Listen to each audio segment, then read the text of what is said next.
अगर मैं आपसे कहूं कि आईपीएल साल 2025 अब तक का सबसे हसीन आईपीएल होने वाला है, सबसे इंटरेस्टिंग, सबसे इंटरटेनिंग आईपीएल होने वाला है, और अगर आप इस बात से इत्तेफाक नहीं रखते तो शायद क्रिकेट को लेके आपकी जो नॉलेज है थोड़ी सी बाबू कम है।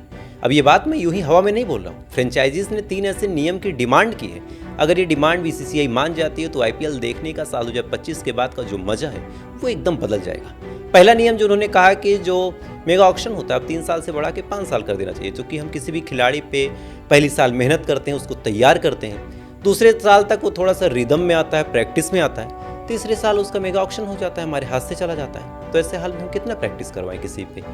दूसरा उन्होंने जो कहा कि अभी तक हमारे पास 4 खिलाड़ियों को रिटायर करने की पावर है, अगर इसको बढ़ा के 6 कर दें तो कम से कम जो बड़ी टीम है उनको थोड़ी सी कम मुश्किल हो कि धोनी को लें या फिर किसको लें, कम से कम अपने ज़्यादातर खिलाड़ियों को रिटेन कर लें। लेकिन इसका एक डिसएडवांटेज छोटी टीमों के साथ है कि उनके पास कभी जो बड़े खिलाड़ी वो पहुंच ही नहीं पाएंगे। और तीसरा और सबसे इंटरेस्टिंग, खासकर खिलाड़ियों के पॉइंट ऑफ व्यू से, वो नियम फ्रेंचाइजीज ने कहा कि जो पैसे की बात है वो बीसीसीआई के थ्रू ना हो, कि हम डायरेक्ट अगर खिलाड़ियों से करें तो शायद उनके लिए अच्छा होगा कि हम सुमन गिल को कितना देना चाहते हैं, हम हार्दिक पांड्या को कितना देना चाहते हैं।